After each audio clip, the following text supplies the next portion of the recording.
제가 정리하는 동안 질문이 드는 것들은 그 채팅창을 통해서 올려놔 주시면 제가 정리하고 난 다음에 답변을 드리겠습니다. 네, 편안하게 좀 보시면 좋겠고요. 제가 좀 글을 정리했는데 이게 보이시나요? 네, 좀 확대해야 보여질 것 같은데 큰 모니터로 보셔야 될 것 같은데 그래서 노트북을 좀 하시면 좋겠다 이런 생각이 좀 들고요. 어쨌든 한번 정리를 시작해 보겠습니다. 제가 먼저 말씀드리고 싶은 거는 뭐냐면 우리 사고 방식에 대해서 좀 생각해 봐야 돼요. 항상 뭐냐면 정답을 찾는 생각이 늘 기본적으로 있어요. 우리에게 이 책이 어렵다고 생각하시는 분 또는 이 책에 대해서 약간 실망하시는 분, 최 박사님 책에서 이 생각을 가질 가능성이 좀 큽니다. 우리가 학교나 너무 오랫동안 공기업, 공교육 속에서 받아온 생각이 전부 정답을 찾는 거예요. 특별히 사지선다. 주관식은 그래도 좀 낫는데 이것이 교육을 좀 저는 어렵게 한다고 생각해요. 독서를 하면서 이런 거죠. 아까도 말씀드렸지만 자기가 원하는 것들이 있어요. 이걸 딱 설명해 줘야 돼요. 미래 직업하면 무엇을 해라. 이렇게 그 답을 원하고 이 책을 본단 말이죠. 근데 그 답은 없어요. 왜냐하면 가보지 않았기 때문에 그거를 뭐라라고 얘기하는 건 미래학에서 제가 얘기했죠. 예언이 아니라고. 예언이라는 건 맞추는 거예요. 정답. 다시 말하면. 근데 누가 맞춰요 이거를? 틀리지 않는 정답을 누가 얘기할 수 있냐고요? 없어요 그거는. 그래서 예언이 아니고 예측이라고 그랬죠. 예측. 그 예측은 뭐냐면 여러 가지 시나리오로 가능성에 대해서 말하는 거예요. 확률적으로 어떤 게 높은 건지. 이 세상의 일들은요, 뭐라고 얘기할 수 없어요. 다 불확실성이 있어요. 다시 말해 불확실성이라는 건 뭐냐면 확률적으로만 설명할 수 있는 거예요. 어떤 가능성이 크다라고만 얘기할 수 있지 이게 맞아요 이렇게 얘기할 수 없어요.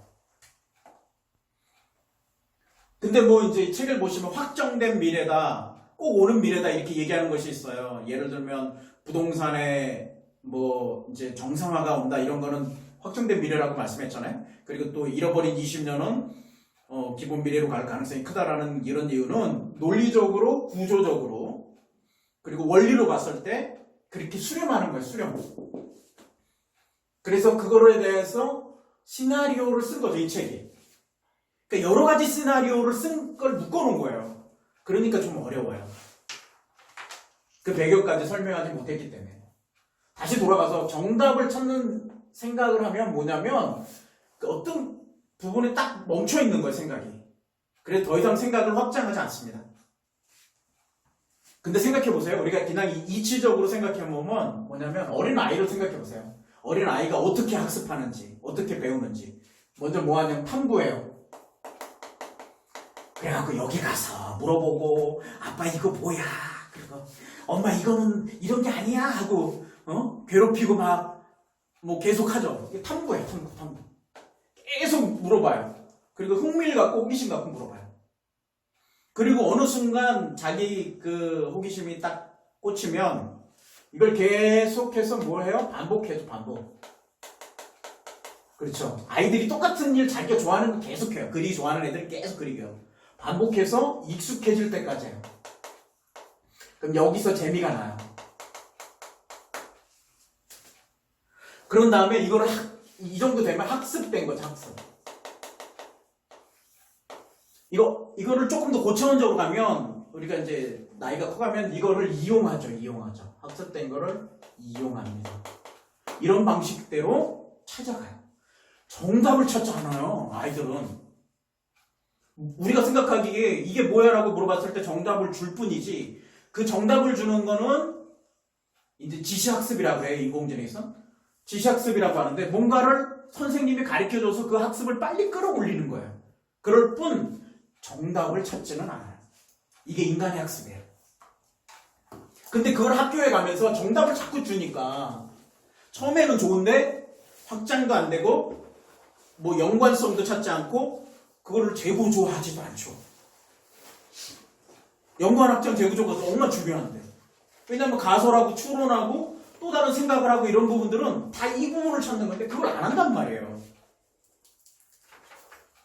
그리고 또 우리가 산업사회로 가다 보니까 산업사회는 묻는 걸 싫어해요. 조직에서. 시키는데 뭐 군대에서 용어로 얘기하면 제가 까라면 까 이런 거죠.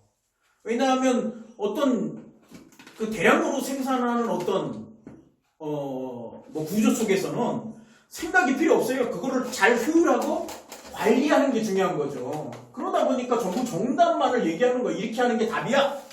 이렇게 얘기해버리니까 더 이상 학습은 없습니다. 책을 읽을 때도 그래요. 우리가 무엇을 정답을 찾으려는 생각을 하면 더 이상 성장하지 않습니다. 그리고 실망하죠. 내가 원하는 게 안 나오니까. 그래서 자꾸 탐구를 하는 책을 읽으시라. 이 책은 어떤 부분이 있을까? 제가 그래서 미술책도 읽고 음악책도 읽는다고 그러잖아요. 제가 잘 알아서 읽는 게 아닙니다. 예? 철학도 잘 모르는데 자꾸 찾아보고 보고 해요. 왜? 탐구하는 거야, 탐구. 그리고 또 시도해보고 실패한 속에서 또 배우고. 계속 그 과정을 통해서 제가 자꾸 학습하는 거예요, 계속. 인공지능 학습이랑 그래서 틀리지 않아요. 인공지능이 사람을 모방하려고 하는 거기 때문에 이게 학습이 그렇습니다. 그래서 가능성을, 정답보다는 가능성을 찾으시고, 그리고 논리 구조를 보시려고 노력해야 돼요. 책은. 아, 이 양반은 이런 논리를 가지고 얘기하는구나. 이거를 발견하려고 하셔야지 내가 뭔가를 배울 수 있어요. 정답만 찾으면 그 팩트 하나로 끝나는 거죠. 그렇지만 논리 구조를 보면 60억 명이 있으면 60억개를 배울 수 있는 거예요. 한 가지 답을 가지고도. 어떤 사람이 더 창의력 있는 사람이 되겠어요? 또는 미래 일자리에 필요한 사람이 되겠어요? 가만 생각해 보세요. 이게 굉장히 중요한 부분이라고 생각합니다.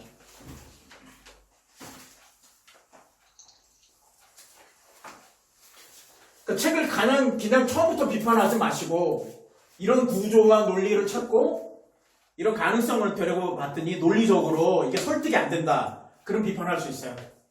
왜? 논리 구조가 약하다는 얘기거든. 그럼 그거에 대해서 토론하고 이야기하는 걸 비판적 사고라고 합니다.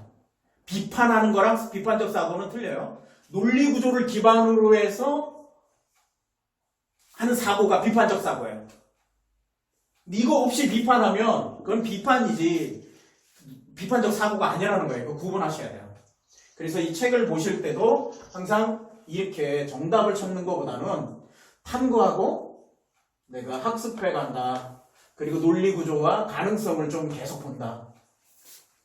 최 소장님 책을 보면 정답을 주는 책이 하나도 없어요. 논리 가능성이 크다는 것만 얘기하죠. 근데 그게 그 예측이 한 70에서 80%가 거의 나중에 지나고 보면 이루어지는 걸 볼 수 있어요. 확률이 높은 걸 얘기하니까. 여러분 7, 80%를 맞췄다니까 뭐 별로 감흥이 없으시죠? 네. 우리가 투자로 얘기하면 60%만 성공하면 매번 10% 이익이 남는 거예요. 40%가 손실하고 60%가 맞으면 20%가 남는 거죠. 1년에 20% 번다고 생각해보세요. 어마어마한 거죠. 그렇죠? 우리가 생각을 자꾸 정답을 찾는 생각부터 바꿔야 우리 삶의 행복도 행복해져요. 왜? 배우자가 자꾸 저걸 하는데 내 답은 저게 아니거든. 아니 우리 아이들을 보면 답답한 게 그거예요. 그게 아닌데 그걸 하려고 그래. 이게 바보 같은 좀 부모들의 학습 태도예요. 애들은 원래 그런 거예요. 탐구하고 뭐 이런 걸 해갖고 실패하고 배우는 거지 그냥 그렇게 배우지 않습니다. 그리고 가능성이 있으니까 전혀 얼토당토 하는 것도 받아들이고 논리적으로 나는 이렇다라고 좀 설명해주고 그런 부분들이 중요한 거죠. 그래서 일자리 통찰을 하기 전에 우리가 생각부터 정답을 찾는 생각부터 바꿔야 됩니다. 이게 아니라고 생각할 수 있어요. 나는 성장했으니까. 근데 자 가만히 들여다보세요. 나 자꾸 뭘 해결하려고 하고 뭔가 정답을 찾아서 뭔가를 확 뭐 결정을 하고 싶어 하는데 그 결정은 굉장히 귀가 얇은 걸 수 있어요. 누군가가 얘기해 준 거잖아요. 왜냐면 논리를 몰라서 그 논리를 통한 결과가 나와야 되는데 그 결과만 딱 받아들이면 논리가 없는 거기 때문에 귀가 얇아서 받아들이는 거예요. 그러니까 확신이 없죠, 나중에. 그리고 뭔가 하는데 왜 확신이 없어요? 자기 논리가 없는 거예요.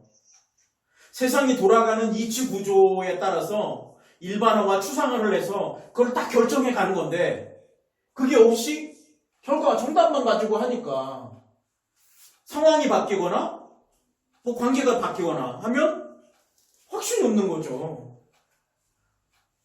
틀릴 수도 있어요. 이렇게 가도 이렇게 틀릴 확률이 있잖아요.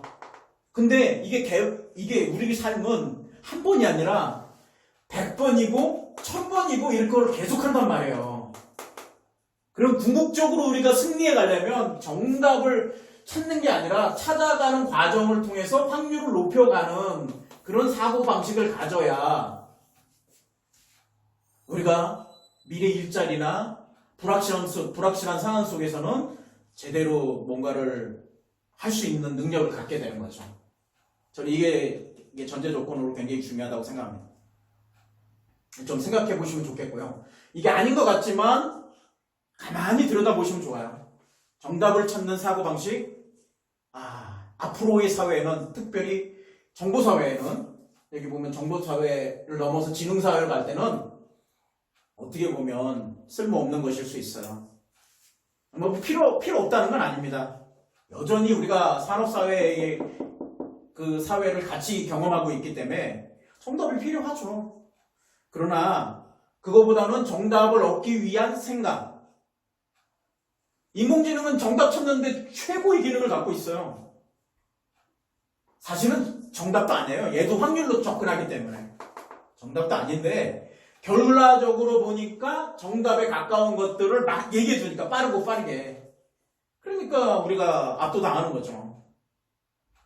그렇지만 오히려 그러니까 그런 구조 속에서 우리가 경쟁력을 갖는 일자리 또는 능력을 가지려면 정답을 찾는 게 아니라 탐구하고 학습하고 그거를 사용할 수 있는 그런 논리와 추론을 가지고 있는 추론을 하는 그런 능력이 필요한 거죠. 사실은 이게 좀 큰 틀에서 좀 봐야 돼요. 왜요? 우리가 안중근 의사 우리 참 마음에 담고 있잖아요. 우리 최 소장님도 그런 얘기를 자주 하시는데 안중근 의사가 이런 얘기를 했어요. 임무 원료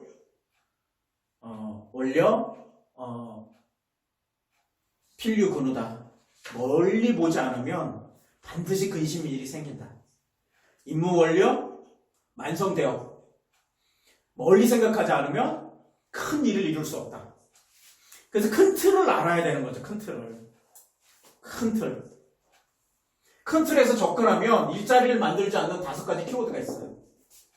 이건 뭐 다른 이제 세미나나 이런 데서도 이제 저희 연구소 세미나에서도 알 수 있는 건데요.